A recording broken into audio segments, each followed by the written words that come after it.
Assalamualaikum warahmatullahi wabarakatuh.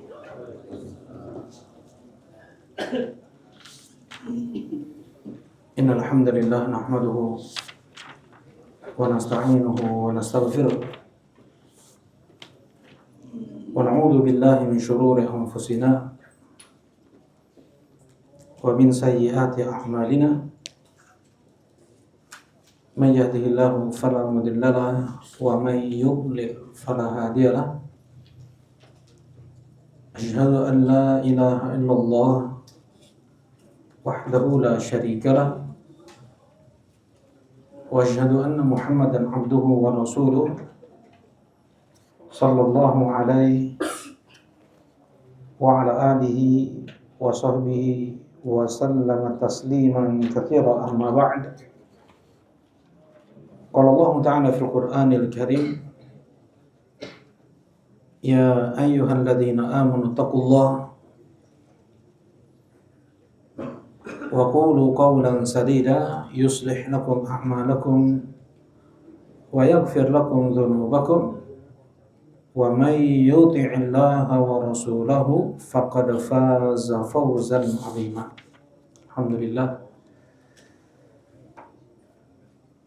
Alhamdulillah,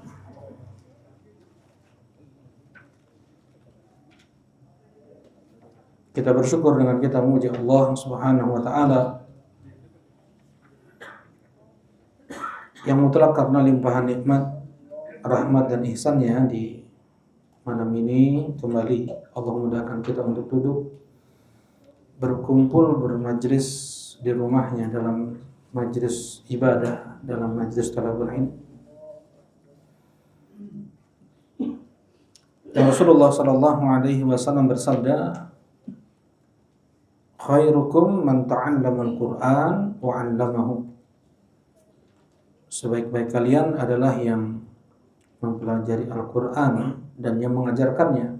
Ilmu yang bersumber hanya dari Al-Qur'an dan hadis Nabi sallallahu alaihi wasallam yang sahih. Mudah-mudahan amal ibadah kita diterima oleh Allah Subhanahu wa taala dan mudah-mudahan menjadi sebab dipermudahnya setiap langkah kaki kita menuju surga Allah Subhanahu wa taala. Allahumma amin. Nah, insyaallah kita akan melanjutkan kajian kitab At-Tauhid yang disusun oleh Syekh Muhammad Ibn Abdul Wahhab An-Najdi rahimahullahu taala. Kita masuk bab yang kedua ya dalam kitab Tauhid. Tapi masih ada satu hadis yang belum terbahas di bab yang sebelumnya. Begitu ya, Bang Farid. Nah, masih kita di bab yang pertama, hadis terakhir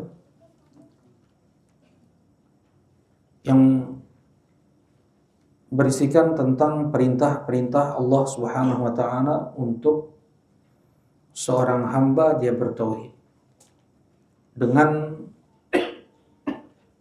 kalimat-kalimat yang sangat jelas datang dari Allah Subhanahu wa taala untuk hanya beribadah kepada Allah dan menjauhi segala macam bentuk kesyirikan sekecil apapun itu. Nah, inilah bab yang pertama ya. Wa'an Mu'adz ibn Jabal radhiyallahu taala anhu, dari sahabat Nabi Mu'adz ibn Jabal yang mudah-mudahan Allah Subhanahu wa taala meridhai beliau. Beliau adalah salah seorang ulama besar di kalangan para sahabat, dai yang diutus oleh Nabi sallallahu alaihi wasallam ke negeri Yaman yang pada saat itu dipenuhi dengan ahlul kitab, orang-orang Yahudi dan Nasrani.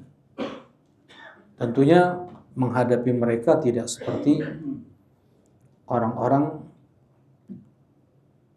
selain ahlul kitab, ya, baik jahiliyah dari kalangan kaum musyrikin, karena mereka memiliki kitab, mereka bisa berhujjah, mereka bisa mendebat, Nah, dan yang Rasulullah Shallallahu Alaihi Wasallam pilih dari banyak sahabat beliau, diantaranya adalah Mu'adz ibn Jabal. Nah, seorang ahli fikih, faqih, hadil ummah Mu'adz ibn Jabal. Kata Rasulullah SAW, ahli fikih atau yang paling fakihnya pada umatku adalah Mu'adz ibn Jabal. Kemudian Rasulullah SAW pula mengatakan, Mu'adz yub'atsu biratwah amamal ulama. Mu'adz ibn Jabal beliau dibangkitkan nanti dalam sejarah orang melempar, sejauh orang melempar dalam satu riwayat.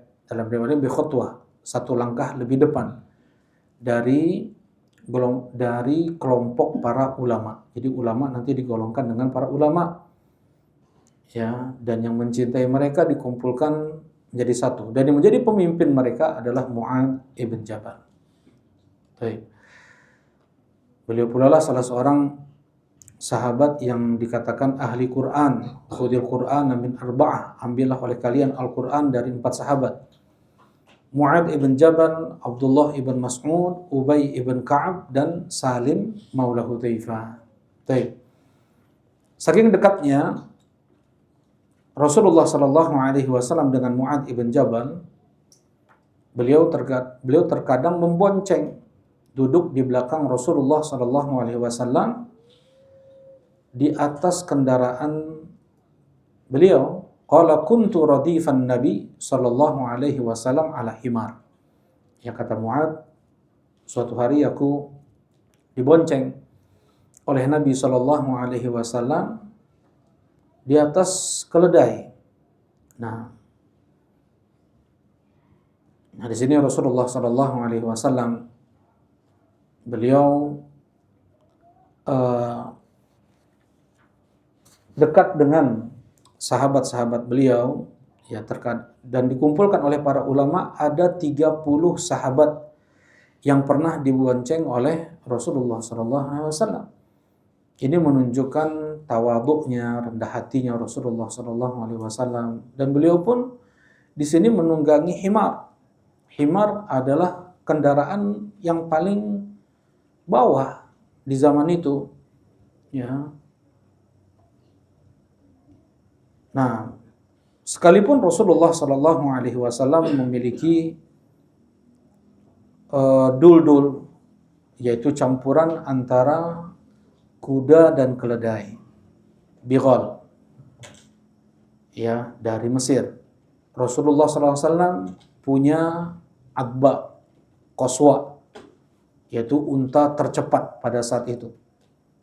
Nah, unta yang Rasulullah Sallallahu Alaihi Wasallam kendarai, kendaraan beliau tersebut untuk beribadah kepada Allah Subhanahu wa taala, bukan untuk tafakhur, bukan untuk menyombongkan diri, ya, bukan untuk bermegah-megah.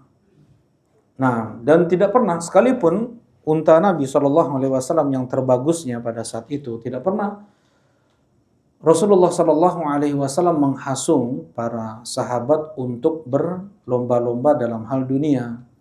Ya, cari unta yang paling bagus, beli unta yang paling mahal, unta merah lah yang paling mewah pada saat itu, nggak ada. Nah, sekalipun Rasulullah SAW punya yang paling bagusnya kendaraan pada saat itu, nggak ada kendaraan sahabat, unta sahabat yang bisa mengalahkan unta Nabi Shallallahu Alaihi Wasallam. Ada satu, ya. Jadi ketika Rasulullah mengendarai unta beliau dengan cepat, tiba-tiba ada orang Arab Badui menyusul unta Nabi Shallallahu Alaihi Wasallam. Ya, dan di dunia ini, sebagaimana Allah Subhanahu Wa Taala firmankan di surat Yusuf, kalau peribahasa kita, di atas langit ada langit. Ya, wa fawqa kulli dhi ilmin alim. Itu ayatnya di surat Yusuf. Dan di atas orang yang berilmu, ada yang lebih berilmu lagi. Ya. Seseorang pandai, terampil, jago dalam satu bidang, ya. Jangan dia sombong, jangan dia angkuh. Ada yang lebih jago dari dia. Ada yang lebih hebat dari dia.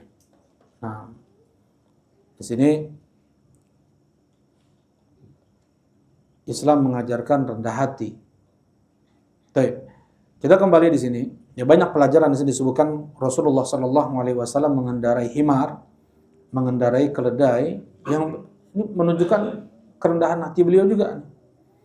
Ya, jadi ada sebagian orang nggak mau kecuali pakai kendaraan yang bagus, nggak mau kecuali harus pakai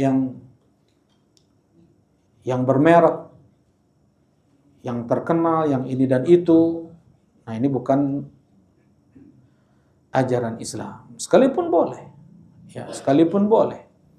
Tapi di antara mukjizat Nabi Muhammad SAW, beliau tidak pernah ya untuk berlebih-lebihan, sekalipun sesekali gitu ya, misalnya Rasulullah berlebih-lebihan misalnya. Nggak ada. Ya.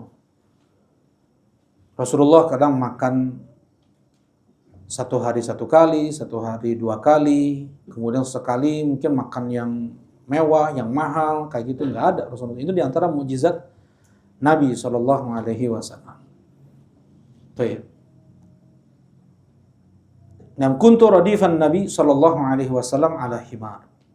Ya, kalau seseorang diberikan kelapangan oleh Allah Subhanahu wa taala dari sisi harta, hendaknya dia tanyakan kepada dirinya, apakah yang aku beli ini bermanfaat enggak untuk akhiratku? Kalau seandainya bermanfaat, beli mobil bagus, ya, untuk dia pakai beribadah, agar tidak mogok di jalan misalnya untuk menempuh kampungnya berlubang, ya, harus pakai mobil yang besar, harus pakai mobil yang tinggi, harus pakai mobil yang kuat, nggak apa-apa beli. Ya. Nah, yang jelas dipakai untuk ibadah, dipakai untuk mendekatkan diri kepada Allah Subhanahu wa taala.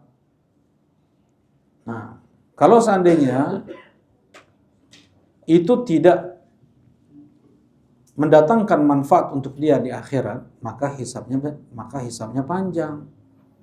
Ya, hisabnya pun berat. Baik. Itulah yang dikatakan zuhud. Apa itu zuhud? Bukan zuhud itu harus compang-camping. Enggak, harus pakai baju kendaraan jelek, baju jelek, enggak. Apa itu zuhud? Menurut mereka para ulama, Syekhul Islam Ibn Taimiyah, di antara fadhal.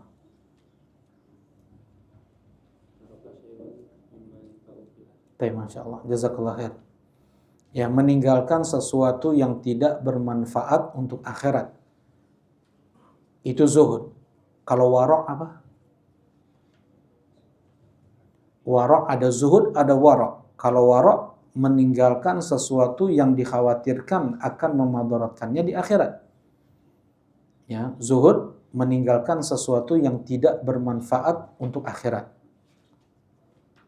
Tark ma la yanfa' lil akhirah. Wara' tark ma yukhsha dararuhu fil akhirah. Zuhud adalah meninggalkan sesuatu yang tidak bermanfaat untuk akhirat.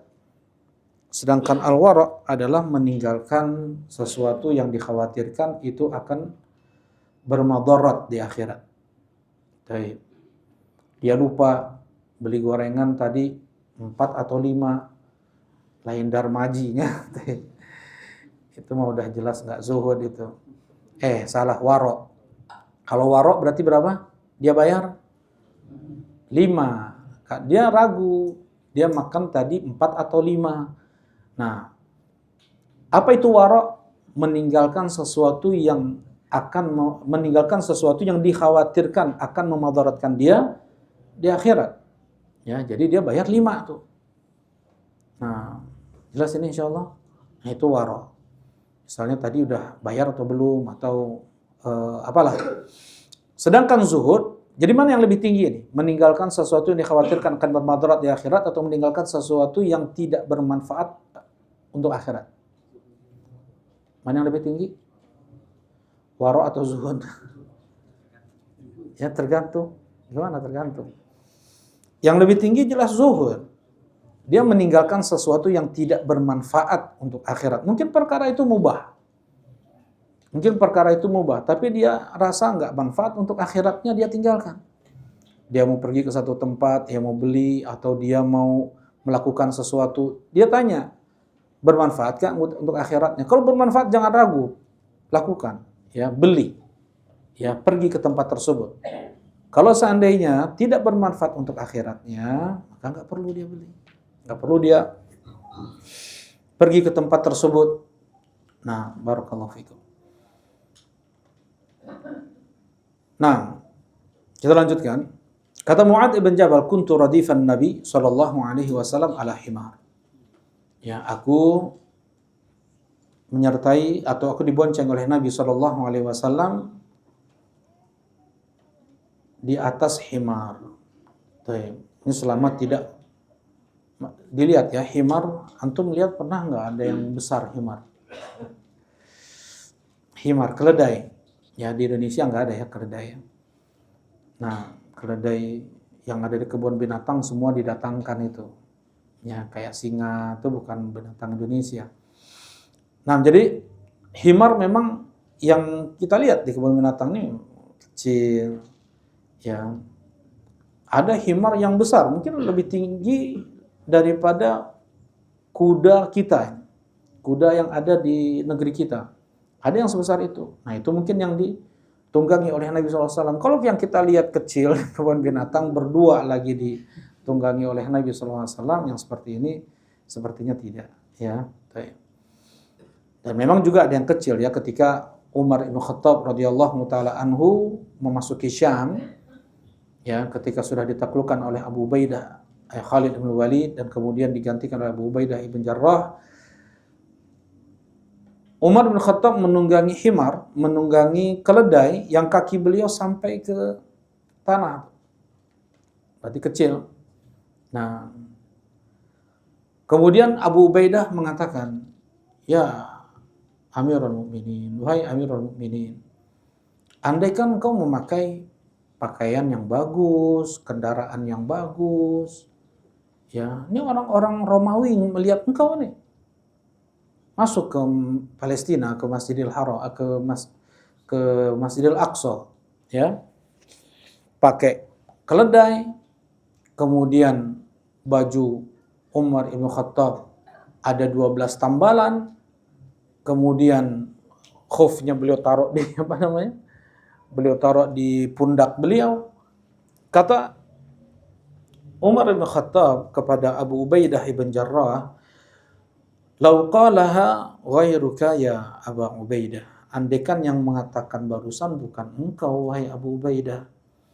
Laqad a'azzanallahu bil Islam. Allah telah muliakan kita dengan Islam. Bukan dengan kendaraan, bukan dengan baju bagus. Nah, itu kata Umar ibn Khattab radhiyallahu taala anhu. Laqad a'azzanallahu bil Islam. Allah telah muliakan seseorang dengan Islam. Faqala li ya Mu'adz, atadri ma haqqullahi 'alal ibad wa ma haqqul ibadi 'ala Allah? Kemudian Rasulullah SAW berkata, wahai Mu'adz, apakah engkau tahu hak Allah atas hambanya dan apa hak hamba dari Allah? Qultu Allahu wa rasuluhu a'lam.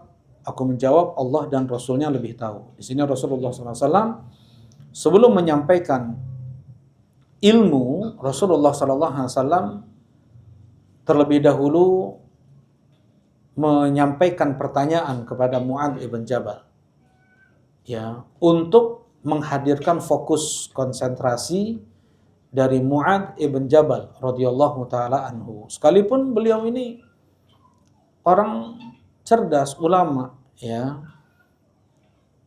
Tapi ketika menyampaikan faidah ilmu, dengan retorika yang itu bisa mendatangkan fokus konsentrasi lebih, itu ditempuh. Ya ada beberapa ya. Pada Mu'adz ibn Jabal, Rasulullah Shallallahu Alaihi Wasallam pernah beliau setelah selesai sholat dipegang tangan Mu'adz ibn Jabal oleh Nabi Shallallahu Alaihi Wasallam. Wallahi ya Mu'adz inni la uhibbuka fillah. Demi Allah wahai Mu'adz, sungguh aku mencintaimu karena Allah. Fala tada'an an taqula fi duburi kulli shalah. Jangan kau tinggalkan setiap selesai salat untuk mengucapkan Allahumma a'inni ala dzikrika wa syukrika wa husni ibadatik. Baik, ini wasiat Rasulullah kepada Mu'adz ibn Jabal. Baik, dan dipegang tangan Mu'adz ibn Jabal untuk fokus. Nah, di sini juga diantaranya. Baik. Ya Mu'adz, atadri ma haqqullahi 'alal ibad wa ma haqqul ibadi 'ala Allah? Wahai Mu'adz, apakah engkau tahu hak Allah atas hambanya? Ya, hak Allah atas hambanya. Dan hak hamba dari Allah. Baik.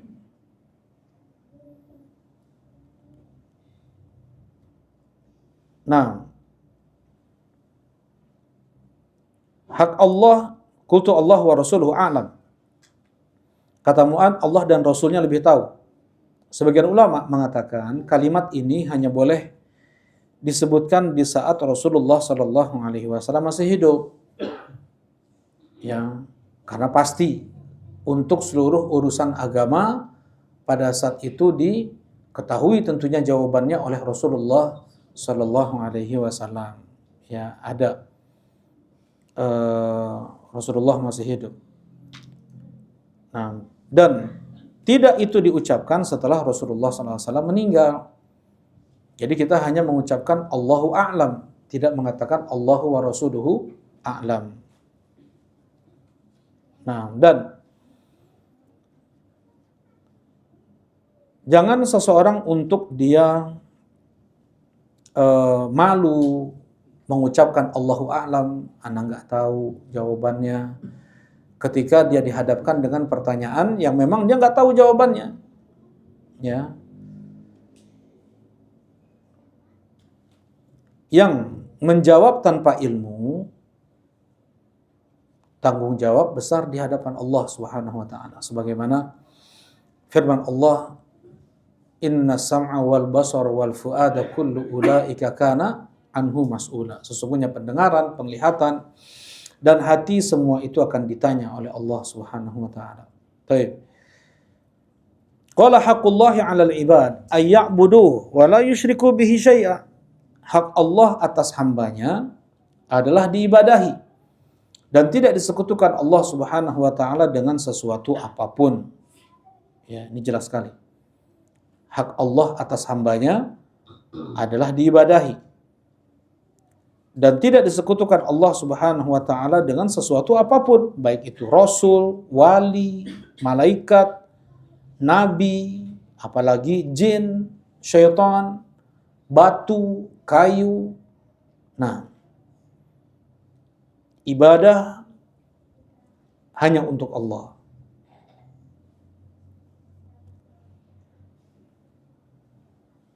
Wa haqqul ibadi 'ala Allah, dan hak hamba dari Allah, alla yu'adziba man la yusyriku bihi syai'a, adalah tidak mengazab bagi hak hamba dari Allah adalah tidak diazab bagi yang tidak menyekutukan Allah dengan sesuatu apapun.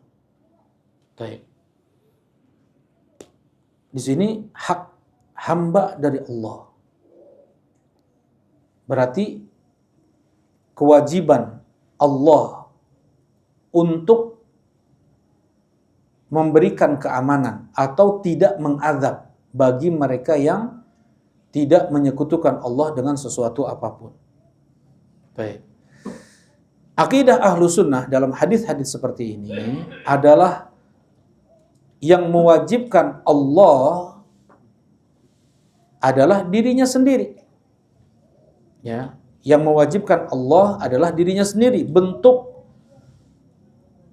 karunia, anugerah yang Allah berikan untuk hamba-hambanya. Tidak ada seorang pun yang mewajibkan Allah. Berbeda dengan akidah siapa di sini? Al-Mu'tazilah. Orang-orang Mu'tazilah, mereka meyakini wajib bagi Allah, hamba nih yang mewajibkan Allah. Wajib bagi Allah untuk mengganti sholat, puasa, haji kami dengan surga. Ya. Nah, dan bagi mereka adalah seperti dagang, jualan. Sholat, puasa, zakat, haji, apapun ibadah sepadan dengan surga Allah Subhanahu wa taala.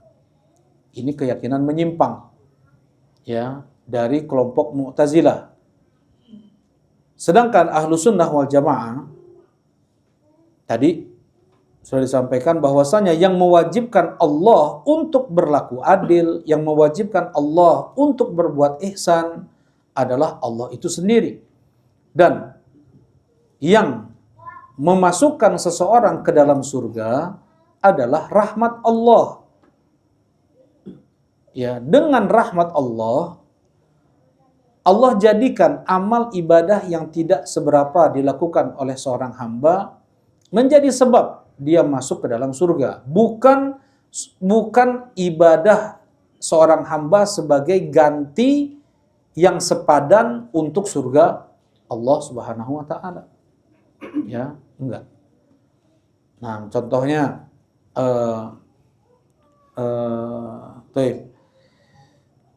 nah, apakah ibadah yang dilakukan oleh seseorang berpuluh tahun apakah sepadan dengan nikmat yang Allah berikan untuk kita di dunia?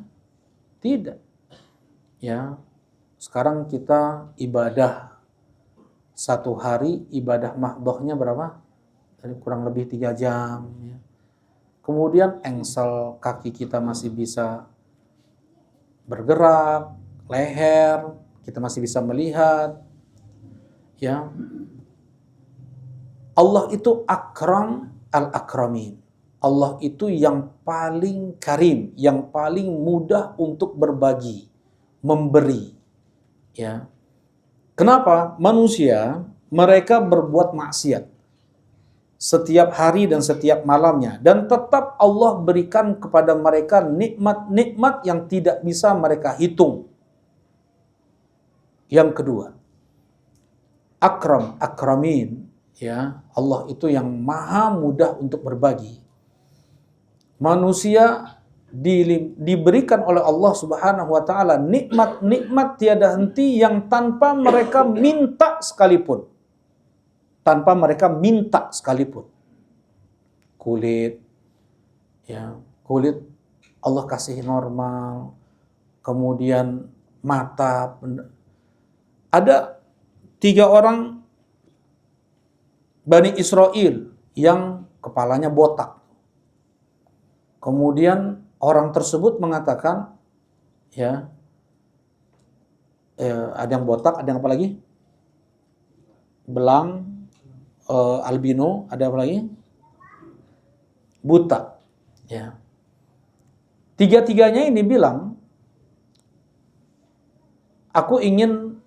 yang pertama, aku ingin rambut yang bagus.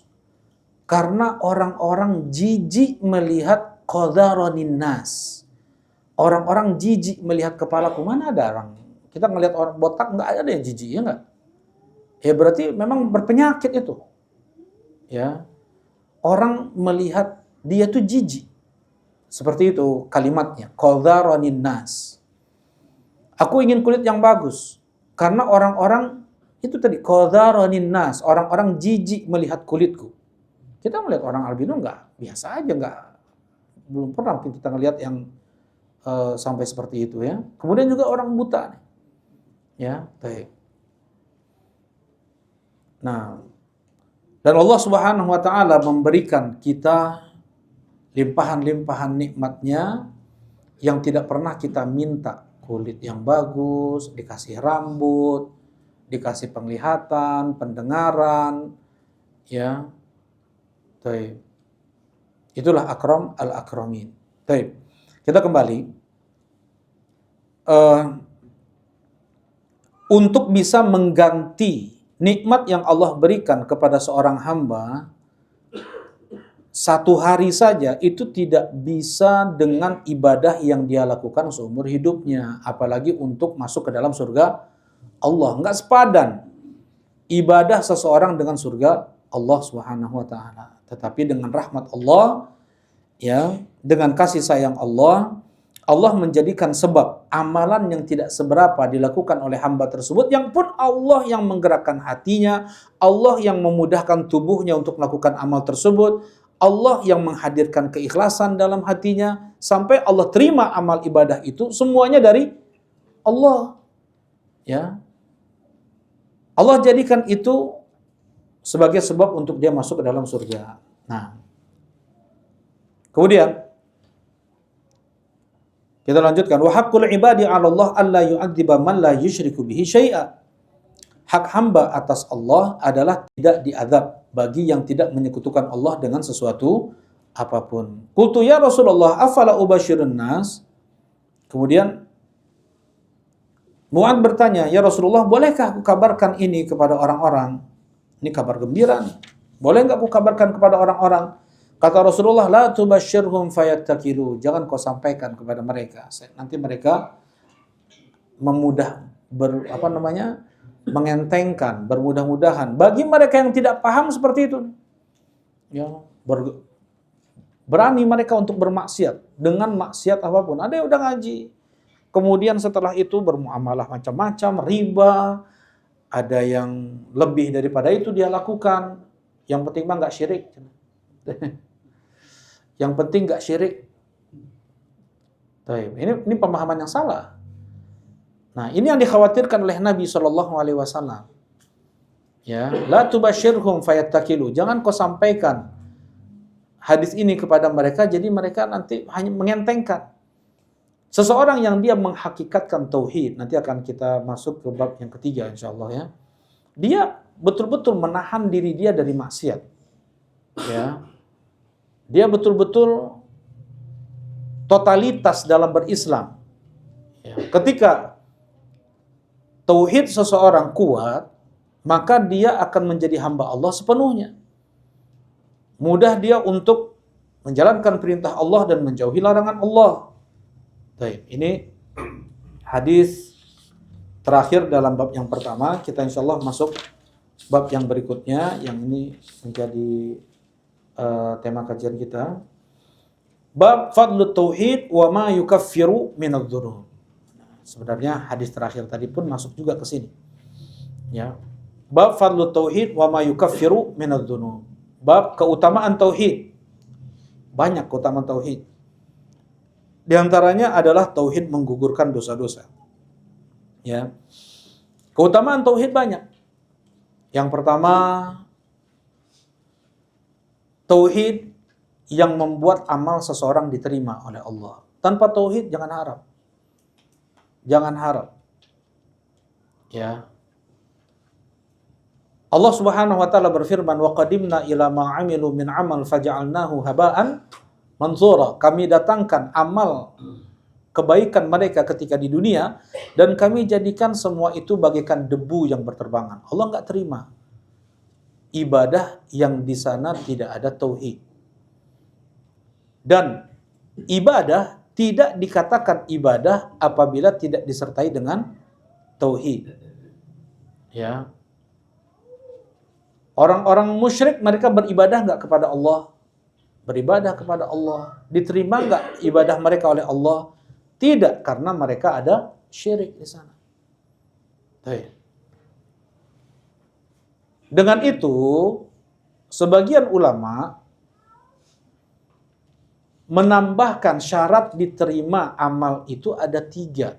Yang pertama apa? Ikhlas. Yang kedua, mutaba'ah. Yang ketiga apa? Iman atau tauhid ini. Terkadang ada seorang penyembah kubur. Ya, ketika dia sholat, ikhlas untuk Allah. Umroh, haji, ikhlas untuk Allah. Manasik haji, umroh, dan sholatnya sesuai dengan apa yang datang dari Nabi SAW. Tapi dia masih menyimpan keyakinan-keyakinan syirik. bahwasanya wali fulan bisa mendatangkan berkah, bisa mendatangkan rizki kalau kita datang ke kuburannya, ya. Terlebih kalau kita memberikan kurban sesajen ini dan itulah, sampai tawaf di kuburan, sampai sujud ya ke kuburan, itu mungkin alhamdulillah ya, Allah Subhanahu wa taala masih menjaga negeri kita ini. Tapi di negeri-negeri yang lain itu luar biasa. Ya, betul-betul kuburan itu sujud ke kuburan. Nah, dan keyakinan seperti itulah yang membuat ibadah dia tidak diterima oleh Allah. Jelas ini? Ya, jadi keutamaan tauhid adalah apa tadi? Yang pertama, nah, amal ibadah diterima oleh Allah. Tanpa tauhid tidak akan mungkin ibadah seseorang diterima oleh Allah. Ya, ini fadlu tauhid yang pertama. Keutamaan tauhid yang pertama. Keutamaan tauhid yang berikutnya, yang kedua, banyak banget ya sebenarnya, ini diantaranya saja. Yaitu dia yang berhak untuk mendapatkan syafaat Nabi Muhammad Sallallahu Alaihi Wasallam. Hanya orang yang bertauhid. Ya. Hanya orang yang bertauhid, yang membersihkan dirinya dari segala macam bentuk syirik. Ayo, syirik teh apa aja? Ini sudah dibahas. Fadli, ada syirik apa? Syirik ada apanya? Ada syirik akbar, syirik asgor. Jadi bersih dirinya dari syirik besar dan syirik kecil. Syirik besar seperti berkurban untuk selain Allah, syirik kecil seperti dia bersumpah demi Allah, demi Rasulullah, ya, susuk dan yang lain. Kemudian yang pertama. Kemudian syirik apa lagi? Dia harus bersih dari syirik apa lagi? Syirik apa, Pak? Nah, udah tadi syirik asgor, udah yang pertama nih. Syirik akbar dan syirik asgor. Kemudian syirik apa lagi? Syirik jali dan khafi, Masya Allah. Syirik yang terlihat dan syirik yang tersembunyi. Sudah syirik apa lagi tuh? Syirik dalam hal rububiyah, uluhiyah, dan al-asma wa sifat. Jadi bersih dari itu semua. Nah, mana dalilnya? Rasulullah SAW bersabda, Inna likulli nabiyyin da'watun mustajabah. Inna likulli nabiyyin da'watan mustajabah. Sesungguhnya setiap nabi ada doa mustajab yang dikasih oleh Allah Subhanahu wa taala. Fata'ajjala kullu nabiyyin da'wata. Setiap nabi mereka telah menyegerakan doa mustajab mereka ketika di dunia. Fakhtabatu da'wati yaumal qiyamah. Aku tunda doa mustajabku di hari kiamat. Syafa'atan li ummati, sebagai bentuk syafaat untuk umatku. Fahiyana ilatun insyaallah. Dan sungguh syafaatku akan didapatkan insyaallah man mata min ummati la yusyriku billahi syai'a. Siapa yang mati di kalangan umatku dalam keadaan dia tidak menyekutukan Allah dengan sekecil apapun kesyirikan. Syai'an, sekecil apapun. Dia nggak bawa syirik, dia pernah ria. Dia bahkan pernah melakukan syirik besar. Tapi sebelum matinya dia bertobat. Dia bertobat, ya, dia betul-betul menghadirkan tauhid, menghakikatkan at-tauhid. Allah Subhanahu wa taala ampuni itu. Ya. Allah Subhanahu wa taala akan berikan untuk dia syafaat Nabi Muhammad sallallahu alaihi wasallam. Ya, jadi kalau mati masih pegang-pegang susuk, mati masih percaya-percaya dukun, yang situ udah pasti udah nggak dapat syafaat Nabi Muhammad SAW. Masih gantung-gantung jimat atau percaya tempat-tempat keramat bisa mendatangkan rizki, itu sudah pasti tidak akan mendapatkan syafaat Nabi Muhammad SAW. Ya, taib. Ini yang kedua. Ya, jadi tauhid. Juga mana hadis yang lain, kata Rasulullah SAW, as'adun nas bi syafaati man qala la ilaha illallah sidqan khalisan min qalbihi. Orang yang paling beruntung, bahagia mendapatkan syafaatku di hari kiamat, dia yang mengucapkan la ilaha illallah dengan jujur dan ikhlas dari hatinya. Ya, banyak orang mengucapkan la ilaha illallah tapi nggak ada kejujuran. Nggak mungkin orang bisa jujur kalau dia tidak memahami betul makna la ilaha illallah, betul-betul berlepas diri dari segala macam bentuk kesyirikan, mau itu syirik besar atau syirik kecil. Tadi al-jali atau al-khafi. Semuanya. Ya, baik. Ini yang kedua. Yang ketiga tauhid membuat amal ibadah seseorang berlipat. Ya, kekuatan tauhid membuat amal ibadah seseorang berlipat tergantung tauhid yang dia miliki. Ya. Ma faqa Abu Bakrin bi kathrati salatin wala siyam. Walakin syai'un waqara fi qalbi Abi Bakar. Ya, tidaklah Abu Bakar melampaui para sahabat yang lain atau ya melampaui para sahabat yang lain karena banyaknya sholat, banyaknya puasa, tapi karena sesuatu yang ada di dalam hati Abu Bakar. Baik. Yang paling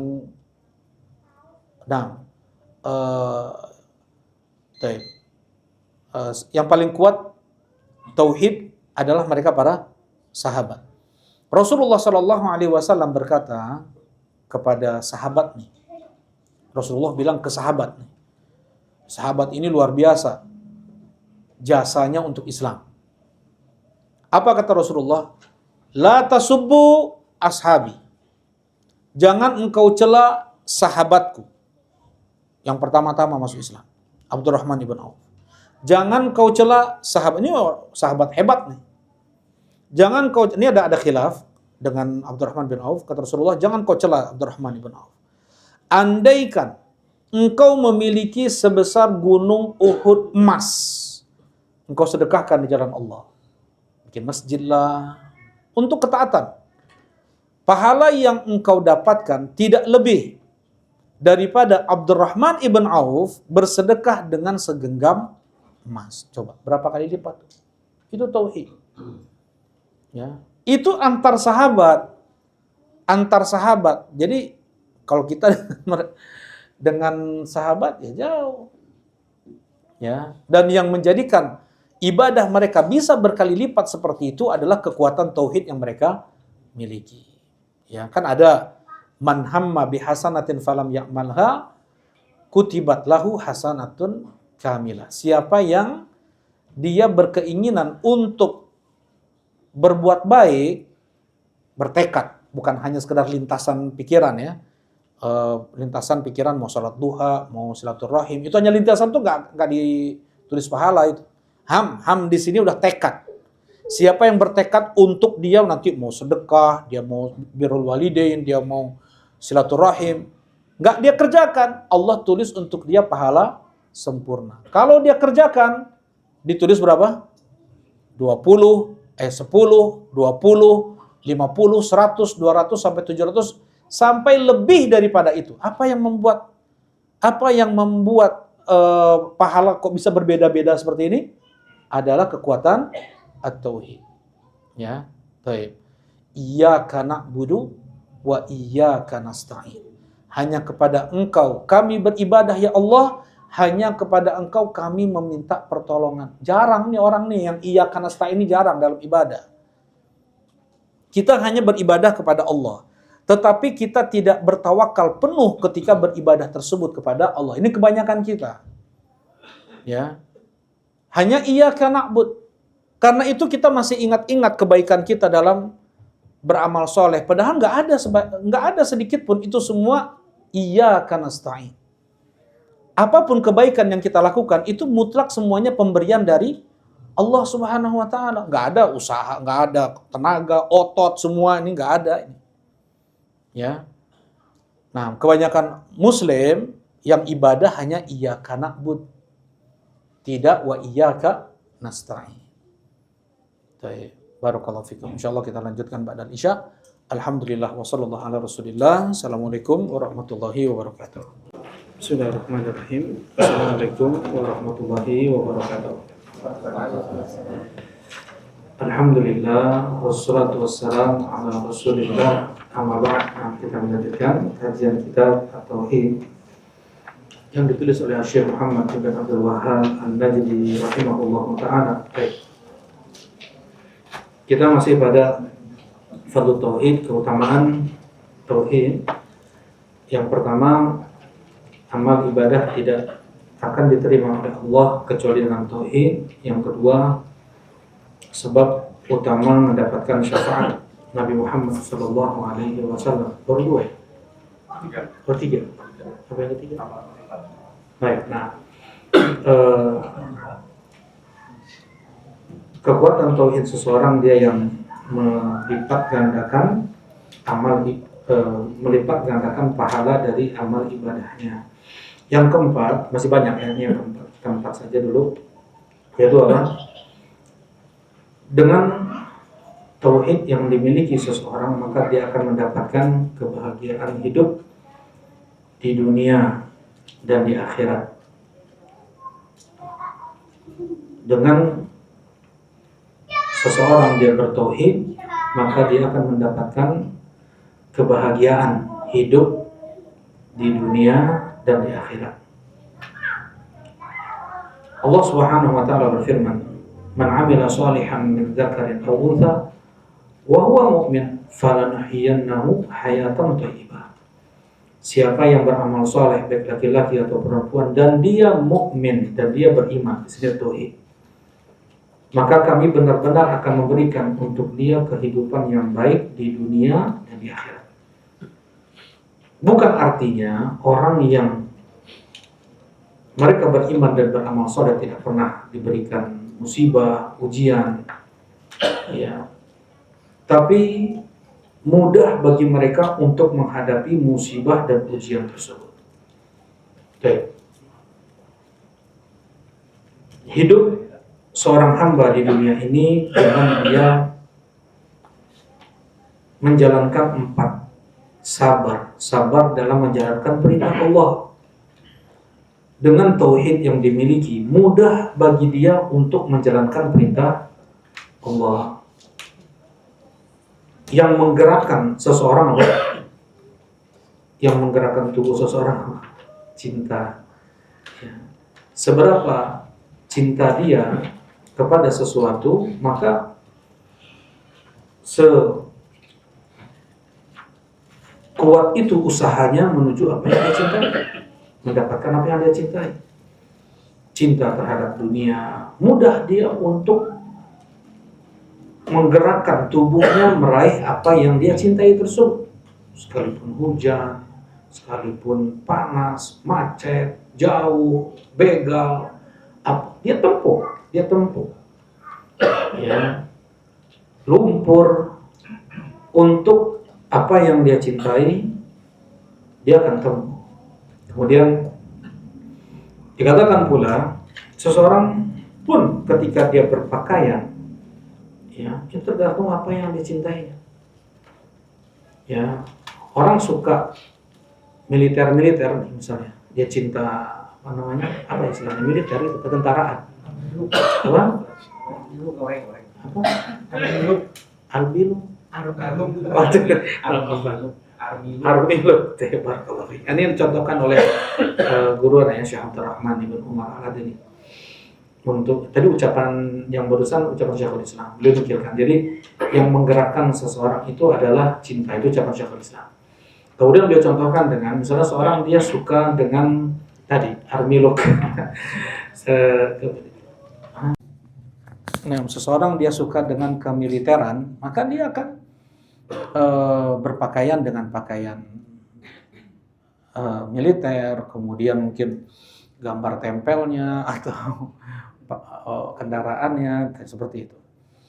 Nah, demikian pula lah ketika seorang dia mencintai Allah dan Rasulnya, akan tampak dari ucapannya, dari perbuatannya, mudah dia untuk menjalankan perintah Allah Subhanahu wa taala. Seberapa cinta dia kepada sesuatu, maka sebesar itu pula lah usaha yang akan dia tempuh. Nah, seperti ini dicontohkan juga oleh beberapa ulama, seperti misalnya dokter nih. Dokter dia luar biasa ujiannya, luar biasa usaha yang dia tempuh. Dan para dokter mengatakan tidur sehat itu berapa? 1 hari? 8 jam ya. Itu kan udah jadi dokter. Ya, sebelum jadi dokter dia nggak ada tidur 8 jam itu. Dia tidur mungkin 1 jam bahkan kan, ada 2 jam. Nah, seperti itulah kekuatan seseorang ketika dia, dan ini sudah menjadi hukum alam ya, ketika dia ketika dia mempunyai tujuan ya, sebesar apa cita-citanya untuk mendapatkan sesuatu, sebesar itu pula lah usahanya untuk mendapatkan sesuatu tersebut. Nah, dengan tauhid, cinta dia kepada Allah yang melebihi apapun dan siapapun, mudah bagi dia untuk menjalankan perintah Allah. Ini sabar dalam menjalankan perintah Allah. Mudah pula dia untuk menjauhi apa yang dilarang oleh Allah. Ya, menjauhi apa yang dilarang oleh Allah. Mudah. Nah, ini betul-betul dia menjalankan perintah Allah dan menjauhi larangan Allah itu dengan menikmati ya, dengan kebahagiaan, bukan dengan keterpaksaan, bukan dengan penuh pengekangan, ya betul-betul dengan kebahagiaan. Baik. Kemudian ketika sekalipun dia tertimpa musibah, baik itu musibah yang bentuknya samawi. Nah ini istilahnya ya. Istilah ulama untuk bencana alam itu adalah musibah langit namanya. Bukan musibah, kalau bencana alam kan seakan-akan alam yang bergerak. Tapi mereka itu tidaklah diperintah kecuali hanya oleh Allah. Makanya istilah mereka adalah masaib as-samawi, musibah langit gitu. Mutlak datang dari Allah Subhanahu wa taala, atau sakit, musibah yang enggak ada campur tangan manusia di sana. Mudah dia untuk bersabar. Ya. Dan kalau dia merenungkan apapun musibah yang menimpa dia akan berubah. Yang asalnya sabar berat menghadapi musibah menjadi syukur. Ya, setidaknya zat yang dia cintai memperhatikannya dengan diberikan musibah. Ya, tanda cinta Allah kepada seorang hamba. Kemudian yang keempat, sabar dalam menghadapi gangguan manusia pun mudah dia untuk menghadapinya. Ya, mudah dia untuk menghadapinya. Ya, dia yakini sebagai takdir, ketetapan yang tidak bisa mengelak, dan semua perbuatan Allah kepadanya tanda cinta, tanda kasih Allah kepada seorang hamba, yang ada hikmah di balik itu untuk menggugurkan dosa-dosanya, untuk meninggikan derajatnya. Jadi dengan bertauhid akan mudah seseorang menghadapi apapun di dunia ini. Ya, baik. Dia akan mendapatkan kebahagiaan. Ma yaf'al a'da'i bi jannati fi qalbi. Apa yang mau dilakukan oleh musuh-musuhku kepadaku, surgaku ada dalam hatiku. Itu kata Syekhul Islam Ibn Taimiyah. Tauhid. Nah, baik, kita masuk aja ke bab hadis-hadis atau dalil yang disebutkan oleh Syekh Muhammad Ibn Abdul Wahhab. Ya. Sebagian ulama menulis kitab setebal ini, setebal mushaf atau kurang sedikit. Isinya hanya tentang fadlu tauhid, tentang keutamaan tauhid. Jadi banyak. Nah, di antaranya apa yang disebutkan di sini oleh Asy-Syaikh rahimahullah taala, keutamaan tauhid dan dosa semua digugurkan olehnya. Ini anda langsung pakai ma al-masdariyah ya, bukan al-mausulah. Jadi seperti itu cara menerjemahkannya. Kalau ma di sini adalah ma al-masdariyah. Keutamaan tauhid dan semua dosa yang digugurkannya, seperti itu. Nah, dengan seseorang dia bertauhid, maka apapun dosa yang dibawanya bisa digugurkan oleh Allah Subhanahu wa taala. Kita baca ayatnya. Wa qaulullahi ta'ala alladzina amanu wa lam yalbisu imanahum bidzulm ulaika lahumul amnu wa hum muhtadun. Mereka yang beriman dan tidak tercampuri keimanan mereka dengan kezaliman, maka untuk mereka keamanan dan mereka mendapatkan hidayah. Ya. Ulaika lahumul amnu wa hum muhtadun. Nah, sahabat mendengar ayat ini, langsung mereka datang kepada Nabi SAW dan berkata, "Ya Rasulullah, ayyuna lam yadhlim nafsahu." Ya Rasulullah, siapa di antara kami yang tidak menzalimi dirinya? Jadi zahir yang dipahami oleh sahabat, apabila dia beriman dan tidak tercampuri keimanannya dengan kezaliman apapun, maka untuk dia keamanan. Kan begitu zahirnya. Dan kalau tercampuri keimanan dengan kezaliman, berarti dia tidak mendapatkan keamanan, ya, tidak mendapatkan pula hidayah. Dan kezaliman sebagaimana diketahui oleh para sahabat ada 3. Yang pertama adalah kezaliman seorang hamba kepada Allah. Apa itu? Syirik. Ya. Dan semua bentuk maksiat adalah bentuk menzalimi Allah Subhanahu wa taala. Yang pertama. Yang kedua adalah kezaliman yang dia lakukan kepada dirinya sendiri. Ya, kezaliman yang dia lakukan kepada dirinya sendiri. Apa itu? Rokok. Itu mah tuh menzalimi orang lain atau nah, misalnya rokok dia telan semua asapnya gitu ya, nggak keluar sedikit nanti menzalimi dirinya sendiri. Banyaklah. Dan ingat ya, tidak ada semua bentuk dosa kecuali itu semua adalah kezaliman yang dia lakukan untuk dirinya sendiri. Baik kezaliman dia kepada Allah, dia kezaliman kepada makhluk, itu masuk, itu pun menzalimi diri dia sendiri. Ini yang kedua. Yang ketiga adalah kezaliman kepada makhluk. Ya, kepada makhluk. Bukan hanya kepada manusia saja. Kalau pada manusia, darah, jiwa dan harta, ya dia zalimi. Ya, tapi juga kezaliman kepada makhluk. Apa? Misalnya enggak memperhatikan binatang peliharaannya tuh. Dia suka pelihara ini, pelihara itu, tapi dia tidak perhatikan sampai mati misalnya. Oh, bisa jadi diharamkan atau diharamkan apa? Bisa jadi dia masuk ke dalam neraka karena sebab itu. Ya, kemudian juga boleh nggak menampar wajah kucing misalnya, ya kucing disintrek sama apa wajahnya, boleh nggak? Nggak boleh ya. Rasulullah SAW bersabda, "Idza daraba ahadukum falyattaqil wajha." Apabila salah seorang di antara kalian memukul, maka jauhi wajah. Di sini umum, ya, umum, baik itu ke manusia atau ke binatang. Jadi tidak boleh memukul wajah. Kemudian ini yang dipahami oleh para sahabat. Mereka yang beriman dan tidak tercampuri keimanan mereka dengan kezaliman, maka mereka mendapatkan keamanan dan mereka mendapatkan hidayah di dunia.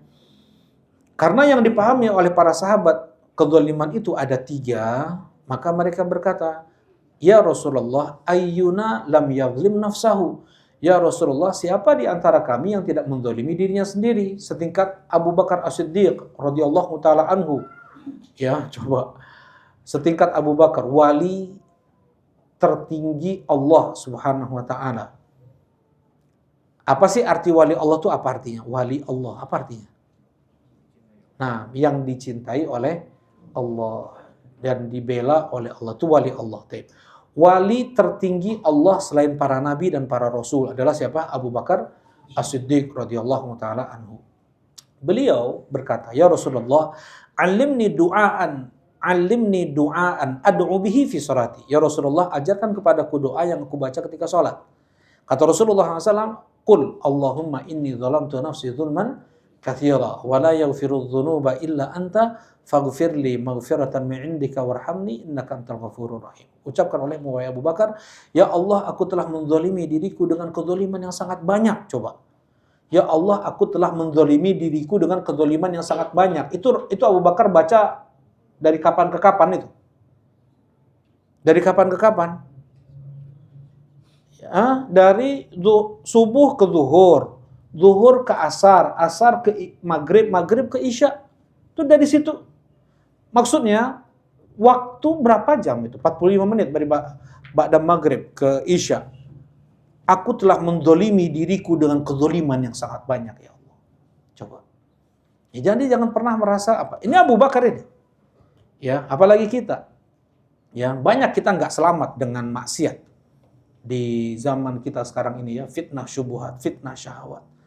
Ya, seperti badai, betul-betul hampir nggak bisa kita untuk menghindar dari dosa dan maksiat.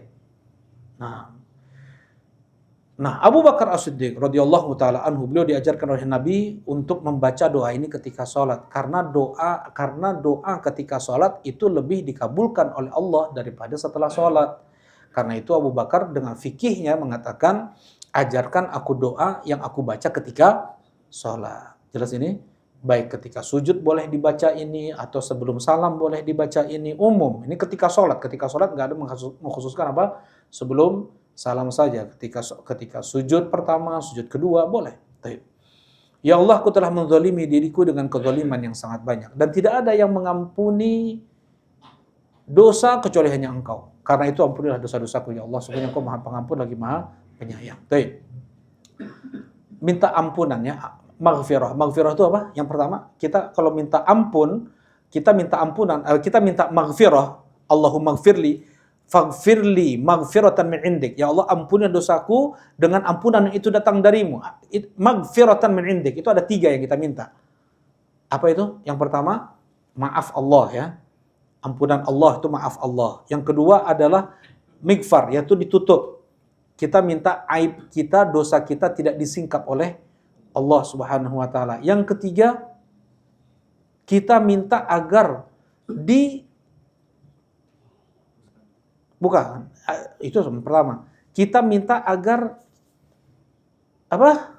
Agar kita tuh tidak ditimpakan dampak maksiat yang kita lakukan itu. Karena setiap maksiat mesti ada dampaknya. Ya. Mesti ada dampaknya, minimal ke hati tuh. Ada ke fisik, ya wajah, mata, kendaraan, harta, rizki, akal, umur. Ya, semuanya sudah kita bahas sudah ya. Dampak negatif maksiat yang disebutkan oleh disebutkan oleh siapa? Ibnu Qayyim rahimahullahu taala, ada 100 lebih. Ada 100 lebih, mengurangi umur seseorang, mengurangi akal seseorang, ya, membuat anak istrinya bisa durhaka tuh. Rizki, urusan dipersulit, macam-macam. Nah, kita ketika minta ampun kepada Allah, kita minta agar dampak maksiat tersebut ditahan oleh Allah Subhanahu wa taala. Jadi 3 yang kita minta ketika kita minta ampunan kita minta maghfirah itu. Kita kembali. Nah, ini yang dipahami oleh para sahabat. Siapa di antara kami yang tidak menzalimi dirinya ya Rasulullah? Setingkat Abu Bakar saja berarti apa? Melakukan kezaliman kan? Melakukan kezaliman. Ini doa yang diajarkan Rasulullah SAW kepada Abu Bakar. Kita lebih berhak untuk membaca doa ini ketika sholat. Ya, jangan lupa untuk baca ini ketika sholat. Kata Rasulullah Sallallahu Alaihi Wasallam, innahu laisa kama tadhunnun. Ya, itu bukan seperti yang kalian kira, kata Rasulullah SAW. Innama kama qala abdun salih Luqman libnihi ya bunai la tusyrik billah innasyirka la dzulmun adzim. Tetapi kezaliman yang dimaksud dalam ayat tersebut, surat Al-An'am ayat berapa ini? Ayat 82. Tetapi kezaliman yang dimaksud adalah seperti yang diucapkan oleh hamba soleh Luqman kepada putranya, wahai putraku, jangan engkau syirik, karena kesyirikan itu adalah kezaliman yang sangat besar. Ya, kezaliman yang sangat besar, betul-betul kezaliman yang sangat besar. Ya, hal yang tidak pantas, dia melecehkan Allah, dia merendahkan Allah dengan dia melakukan kesyirikan tersebut. Inna syirka la dzulmun adzim. Baik. Memangnya ada orang yang beriman tapi syirik? Ada gitu? Yang beriman tapi musyrik, emangnya ada? Ya, ada kan? Ada banyak. Ada nggak yang beriman tapi musyrik? Orang musyrikin Quraisy pun ada tauhidnya, ada imannya, pun Allah tetapkan mereka apa? Musyrik. Wa ma yu'minu aktsaruhum billah illa wahum musyrikun, dan tidaklah kebanyakan mereka orang-orang Quraisy itu kebanyakan mereka itu mukmin, beriman, mengimani rububiyah Allah. Ya, tetapi mereka musyrik dalam hal ibadah, tapi mereka musyrik kata Allah. Berarti ada yang beriman dan ada kesyirikannya. Nah, sekalipun mereka yang mengucapkan syahadat, ada saja kesyirikan juga yang mereka lakukan, seperti berkurban untuk selain Allah, ya. Ini dosa besar. Sebelum bikin rumah, potong kambing dulu, potong ayam dulu, ada kan? Nah, itu kesyirikan tuh. Kemudian eh, berkurban untuk laut, untuk gunung. Nah, kemudian ada nggak yang mengucapkan demi Allah, demi Rasulullah? Ada. Rasulullah mengatakan man halafa bi ghairillahi faqad asyrak. Siapa yang bersumpah dengan nama selain Allah maka dia telah syirik. Ya, ini walaupun syiriknya bersumpah dengan nama selain Allah itu syirik besar atau syirik kecil? Siapa yang mau jawab? Siapa yang mau jawab? Hakim mau jawab. Nah, siapa yang Fadli jawab? Atau setara maka syirik besar. Kalau tidak maka syirik kecil. Dia mengucapkan demi Allah, demi Rasulullah. Kalau dia menyetarakan cintanya, kemuliaannya dalam memuliakannya dengan Allah atau menyetarakan atau lebih, maka ini syirik akbar. Bagi dia Rasulullah itu lebih agung daripada Allah, lebih hebat, lebih besar daripada Allah. Maka sebenarnya syirik akbar. Tapi kalau seandainya tidak, ya dia tidak, Allah tetap lebih besar bagi dia, tetap Allah lebih agung daripada, dan dia mencintai Rasulullah SAW juga. Tapi sampai dia bersumpah berlebihan kepada Nabi SAW, yang seperti ini syirik asghar, syirik kecil. Ya, baik. Kemudian ya sudah Anda sampaikan juga kan tentang kaidah yang dibuat jumhur, apa itu? Sesuatu yang itu bukan sebab dan dijadikan sebab, maka itu adalah syirik kecil. Bagi jumhur itu syirik kecil, berarti pakai jimat, susuk. Kalau dia meyakini yang memberikan saya kekuatan mah Allah, susuk ini mah sebab, nah kayak gitu. Yang memberikan saya kelancaran mah Allah, tapi jimat ini mah cuma sebab. Nggak nyambung sebenarnya kan, susuk dengan nggak nyambung. Tapi dia mengatakan itu sebagai sebab, yang bukan sebab dijadikan sebab, tapi meyakini tetap Allah yang ngasih rezeki, Allah yang ngasih ini, kayak gitu. Itu adalah syirik kecil kata jumhur ulama. Nah, itu syirik bukan? Nah, itu syirik. Nah, jadi mereka muslim kan? Muslim. Jadi alladzina amanu wa lam yalbisu imanahum bidzulmin ulaika lahumul amnu wa hum muhtadun. Mereka yang beriman dan tidak tercampuri keimanan mereka dengan kezaliman apapun, dengan kesyirikan apapun, mau syirik besar atau syirik kecil, ulaika lahumul amnu, maka mereka mendapatkan keamanan mutlak di akhirat. Ya, wa hum muhtadun, dan mereka mendapatkan hidayah ketika di dunia. Nah, nanti kita sebutkan bagaimana dengan kemaksiatan yang dilakukan seperti mencuri, minum khamar, berjudi, bertato, itu semua kan laknat itu. Ya, berzina, beriba, kemudian mengubah bentuk lagi apa? Bukan, menggambar, membuat patung, lukisan, makhluk bernyawa, kemudian mengubah bentuk. Apa itu? Nah, ya. La'anallah man ghayyara khalqallah lil husan. Allah melaknat yang mengubah ciptaan Allah untuk keindahan. Itu kan ancamannya laknat, ancamannya neraka, azab di alam barzakh, di akhirat. Nah, bagaimana itu? Padahal dia muslim, dia bertauhid. Dia tidak syirik. Ini semua kembali ke masyiatullah. Tetap dengan tauhidnya dia akan masuk ke dalam surga, itu pasti. Pasti orang yang bertauhid pasti masuk surga. Ya, tetapi untuk dosa besar yang dia lakukan itu kembali ke masyiatullah. Kembali ke kehendak Allah. Ada yang langsung Allah maafkan dia. Ya, ada yang langsung nggak dihisab, nggak diazab. Ada yang dihisab dengan mudah, langsung masuk surga. Ada yang sudah dihisab, udah vonis neraka, nggak jadi masuk neraka. Ya, nah, nggak sedikit pun masuk neraka. Ada yang masuk neraka baru sebentar kemudian dimasukkan ke dalam surga. Ada yang dulu berapa lama masuk surga juga.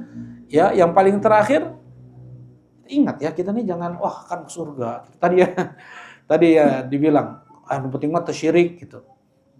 Kita jangan coba-coba nantang. Jadi yukta bi an'am ahlil ard. Bi an'am ahlil ard. Didatangkan orang yang paling nikmat, orang yang paling diberikan kenikmatan di bumi. Dia nggak pernah sakit sekalipun, dia nggak pernah susah sekalipun. Semua sejak dia lahir sampai dia mati beribu tahun umurnya kalaupun ada. Ya, nggak pernah dia merasakan kesusahan apapun. Dicelupkan sekejap saja ke neraka, apakah engkau pernah mendapatkan kenikmatan sebelumnya? Nggak pernah ya Rob. Nggak pernah ya Rob. Ini sedetik tuh, sekejap tuh masuk ke dalam neraka, nggak hilang semua kenikmatan ribuan tahun yang dia rasakan di dunia. Kemudian didatangkan orang yang paling menderita di dunia, tapi dia muslim. Ya, cacat tubuh, kemudian dia dihinakan terus setiap harinya, sakit terus setiap hari, nggak pernah lepas detik hidup dia dari penyakit, sakit ini, sakit itu, cacat, dibuang sama keluarga, semuanya lah. Ada musibah semua ada pada dia. Dia berislam, dia beriman. Nah, dimasukkan sekejap ke dalam surga. Apakah engkau pernah merasakan kesusahan, musibah sebelum ini? Penderitaan? Nggak pernah ya. Nah, ya, jadi sebagian orang ya, ini kejadian ya. Beberapa orang ada 2-3 orang, nah ini yang anda dengar langsung. Maksudnya yang nggak dengar mungkin lebih banyak lagi. Sebagian orang terkena, ketika dia terkena musibah, dia menantang-nantang Allah. Malah sebagian, bukannya dia kembali kepada Allah, malah dia nantang-nantang Allah. Maksudnya kayak gini, dia bilang, sekarang saya udah sholat, saya udah puasa, udah jaga ini, jaga masa masih terus musibah, sekalian aja entong sholat. Kayak gitu. Sampai ada yang kayak gitu, naudzubillah. Ya, yang diinginkan oleh iblis itu sebenarnya. Ya, kita lanjutkan. An Ubadah ibn Samit radhiyallahu taala anhu qala Rasulullah sallallahu alaihi wasallam man syahida an la ilaha illallah wahdahu la syarikalah wa anna Muhammadan abduhu wa rasuluh wa anna Isa abdullahi wa rasuluh wa kalimatuhu alqaha ila Maryam wa ruhun min wal jannatu haq wan naru haq adkhalahu Allahu al jannata ala ma kana minal amal. Hadis Ubadah ibn Samit radhiyallahu taala anhu, beliau punya istri namanya Ummu Haram. Ini masih ada mahram dengan Nabi sallallahu alaihi wasallam, Ummu Haram ini. Ya, terkadang Rasulullah tidur di rumah Ummu Haram, dipijitin kepalanya oleh Ummu Haram. Ya, di siang hari sampai keluar keringat. Keringat itu diambil oleh Ummu Haram. Bangun Rasulullah, kenapa? Ummu Haram, kenapa aku ambil keringatku? Karena belum pernah aku mencium parfum yang lebih wangi daripada keringatmu ya Rasulullah. Ini, dan beliau meninggal di zaman Muawiyah bin Abi Sufyan. Ya, ketika itu Rasulullah SAW menceritakan tentang umat beliau yang perang di laut. Ya, kata Ummu Haram, jadikan doakan aku termasuk dari mereka ya Rasulullah. Coba Ummu Haram wanita minta termasuk dari orang yang berjihad di laut. Ya. Nah, dan beliau didoakan oleh Nabi SAW, anti minal awwalin, kau termasuk dalam pertama-tama, wahai Ummu Haram. Selamat, menang nih. Pas jatuh dari kapal, pas turun dari kapal, naik untanya jatuh, meninggal di situ. An Ubadah bin Samit radhiyallahu taala anhu qala, dari sahabat Nabi Ubadah bin Samit, mudah-mudahan Allah Subhanahu wa taala meridhai beliau. Qala Rasulullah SAW, berkata Rasulullah sallallahu alaihi wasallam, man syahida an la ilaha illallah. Siapa yang syahida? Apa makna syahida? Syahadat. Apa makna syahadat? Udah lewat nih. Apa? Ya apa bersaksi? Apa bersaksi itu apa? Bersaksi, saksi mata gitu, saksi. Ya? Dengan ilmu dan ada dua. Syahadat itu ada dua maknanya ya. Enggak, ada dua. Makna syahadat itu sendiri itu ada dua. Maknanya adalah mengilmui dan meyakini. Itu makna syahadat. Sesuatu yang diilmui dan diyakini. Asyhadu alla ilaha illallah. mengilmui, meyakini bahwasanya la ilaha illallah. Itu makna syahadat. Ya. Siapa yang bersyahadat, dia mengilmui. Ya, dia ilmui dulu. Kemudian dia yakini, ya. Baru dia lafalkan. Nah, itu. Melafalkan apa yang dia ilmui dan dia yakini, itu syahadat. Allah ilaha illallah. Siapa yang dia bersyahadat la ilaha illallah, tidak ada yang berhak untuk diibadahi kecuali hanya Allah, dan betul-betul dia meyakini semua yang diibadahi selain Allah diibadahi dengan kebatilan. Dzalika bi annallaha huwal haqq wa anna ma yad'una min dunihi huwal batil, surat Al-Hajj. Wa anna ma yad'una min dunihil batil, surat Luqman. Ya. Wa anna ma yad'una min dunihi huwal batil, dzalika bi annallaha huwal haqq wa anna ma yad'una min dunihi huwal batil wa anallahu al-'aliyyul kabir. Baik. Kata Allah Subhanahu wa taala, itulah Allah satu-satunya berhak untuk diibadahi, dan semua yang diibadahi selain Allah diibadahi dengan kebatilan. Nah, ini konsekuensi ya dari kalimat la ilaha illallah. Wahdahu la syarikalah, sebagai penekanan, yang esa, yang tidak ada sekutu baginya. Nah, dia meyakini itu. Nah, ini intinya nih. Siapa yang meyakini yang pertama ini, la ilaha illallah wahdahu la syarikalah, ya, kemudian yang berikutnya wa anna Muhammadan abduhu wa rasuluh, dan dia pula bersyahadat bahwasanya Nabi Muhammad adalah hamba Allah dan rasulnya. Hamba Allah dan rasulnya. Ya, Rasulullah itu adalah hamba Allah. Apa maksud hamba Allah? Beliau menghamba, beribadah kepada Allah, dan ibadahnya Rasulullah kepada Allah itu tidak bisa disaingi, tidak ada yang menyaingi beliau, siapapun. Ya, 1 rakaat 3 juz beliau baca, 3 juz, 5 juz. Al-Baqarah, An-Nisa, Ali Imran tuh 5 juz lebih, hampir 6 juz. Nah, ini yang pertama. Rasulullah SAW seorang hamba. Ya, maknanya maknanya beliau beribadah kepada Allah. Yang kedua, beliau seorang hamba, beliau adalah manusia seperti halnya kita. Ya, beliau makan, beliau minum, beliau tidur, beliau menikah, beliau punya anak. Ya, kemudian Rasulullah SAW tidak tahu ilmu gaib. Ya. Nah, banyak kejadian-kejadian apa coba? Rasulullah tidak tahu ilmu gaib, apa kejadiannya? Tidak tahu ilmu gaib. Perang Uhud, boleh pakai baju perang sebelum perang ya. Terus apa lagi? Apa? Ya, hadits if, yaitu tuduhan, gosip, palsu, bohong yang dibuat oleh orang munafik. Ya, apalagi ketika Rasulullah SAW sedang safar, hilang kalung Aisyah. Ya, ternyata di bawah perut unta. Ya, kedudukin sama unta. Kalau tahu Rasulullah tentunya langsung. Kalau tahu ilmu gaib, Rasulullah langsung ambil itu. Banyaklah. Kemudian Rasulullah Shallallahu Alaihi Wasallam pun memiliki kekurangan sebagaimana manusia memiliki kekurangan, seperti sakit, ya, lupa. Rasulullah sakit, Rasulullah lupa, bahkan Rasulullah meninggal. Ya, Rasulullah meninggal. Ini Abdullah wa Rasuluh, dan Rasulullah itu dan Nabi Muhammad adalah utusan Allah. Apa maksudnya utusan Allah? Diberi wahyu. Apa maksudnya utusan Allah? Maksum. Beliau itu terjaga. Ya, nggak ada yang salah datang dari beliau. Kalaupun memang ada beberapa, ya ada 1-2 terucap salah, langsung Allah Subhanahu wa taala tegur, dan langsung Allah Subhanahu wa taala luruskan yang itu kesalahan dari Nabi sallallahu alaihi wasallam. Nah, wa ma yantiqu 'anil hawa in huwa illa wahyu yuha. Tidaklah yang diucapkan oleh Muhammad berdasarkan hawa nafsunya, tetapi wahyu yang diwahyukan. Kita lanjutkan. Wa anna Isa Abdullah wa rasuluh, dan Nabi Isa adalah hamba Allah dan juga rasulnya. Ya, Nabi Isa dikatakan lebih afdal daripada Nabi Muhammad karena terlahir tanpa ayah.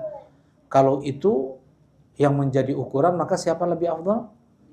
Nabi Adam, barakallahu fikum. Wa anna Isa Abdullah wa rasuluh, dan Nabi Isa adalah hamba Allah, sama tadi dengan yang dikatakan kepada Muhammad, wa rasuluhu, dan Nabi Isa adalah utusan Allah. Wa kalimatuhu alqaha ila Maryam, ya, dan kalimat yang Allah berikan kepada Maryam. Maksudnya tetap Allah menciptakan Nabi Isa sebagaimana Allah menciptakan yang lain dengan kalimat kun, berbeda dengan Allah menciptakan Nabi Adam dengan apa? Dengan kedua tangan Allah. Allah menciptakan makhluk semua dengan kalimat kun, kalimah, dengan satu kalimat. Ya, berbeda dengan apa? Nabi Adam, barakallahu fikum. Wa ruhum min, dan juga ruh yang Allah berikan. Nah, bukan artinya Nabi Isa itu ruh bagian dari Allah, enggak, makhluk. Ruh yang Allah berikan dari ruh yang Allah berikan. Ya seperti halnya yang lain. Taib. Wal jannatu haq. Dan dia meyakini surga itu benar adanya. Wan naru haq. Dan neraka itu benar adanya. Ya, ingat ya, ini kita sekarang di zaman yang Muslim itu sangat mudah mereka terkena raib, keraguan-raguan dalam agama mereka. Ya, ateis, itu sudah Anda sampaikan apa yang dikatakan oleh Syekh Saleh As-Sindi hafizahullah taala ketika beliau menjelaskan tentang syirik dalam hal rububiyah ini diimani oleh kaum musyrik, tauhidur rububiyah ini diimani oleh musyrikin dan kaum muslimin. Kemudian beliau mengatakan tidak di zaman kita sekarang ini. Ya, bahkan musyrik dan muslim pun mereka mudah sekarang ini untuk terkena syubhat, keraguan-raguan tentang rububiyah Allah Subhanahu wa taala.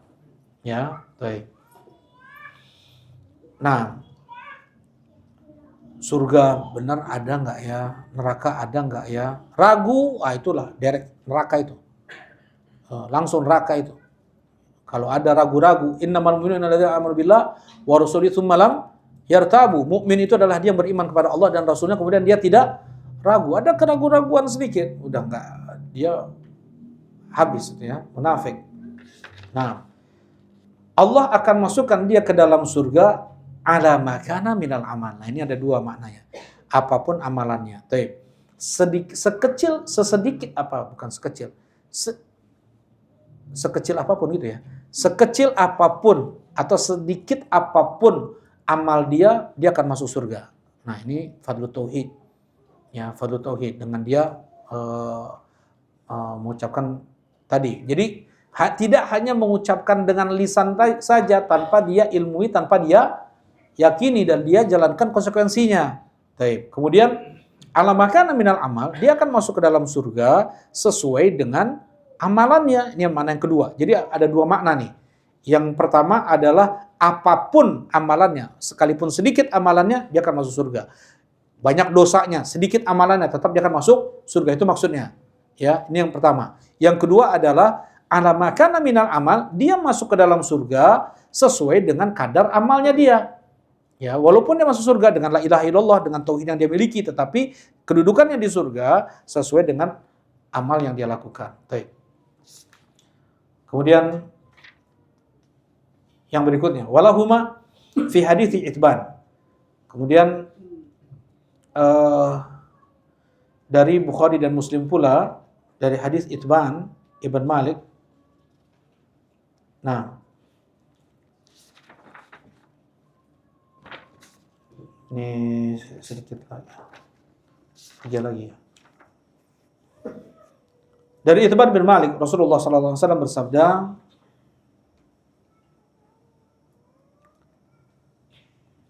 nah ini ada kisahnya juga nih, nanti pekan depan aja, insya Allah kita tunda.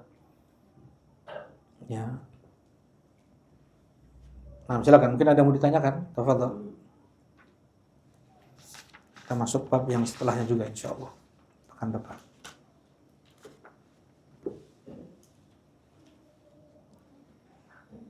Silakan, ada yang mau ditanyakan?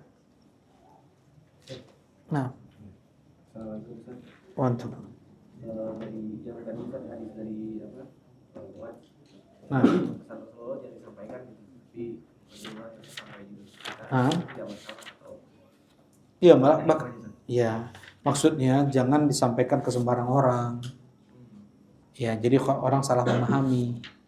Ya, tapi disampaikan dengan tentunya ada konsekuensinya seperti itu. Mereka akan masuk surga, pasti itu. Orang yang bertauhid pasti akan masuk surga tadi. Ya. Dan bagaimana dengan dosa besar? Dosa sekalipun dia masuk ke dalam neraka, dia pasti nanti masuk ke dalam surga. Gitu. Jadi jangan dipahami, oh kalau kayak gitu yang penting mah nggak syirik lah. Gitu. Ya. Nah, intinya salah dalam memahami. Jangan disampaikan hadits ini kepada orang yang salah dalam memahami kayak gitu. Nah, nanti juga hadis-hadisnya akan disebut hadits Itban bin Malik nanti juga. Makanya harus dijelaskan. Fadhal. Silakan mungkin ada yang lain.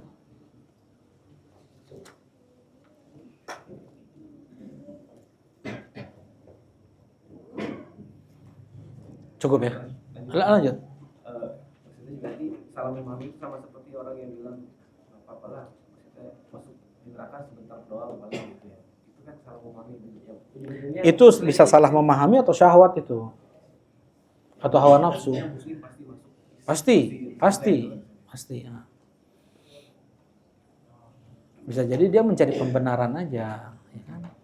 Nah, kalau itu, nah, mantul sekolah ya.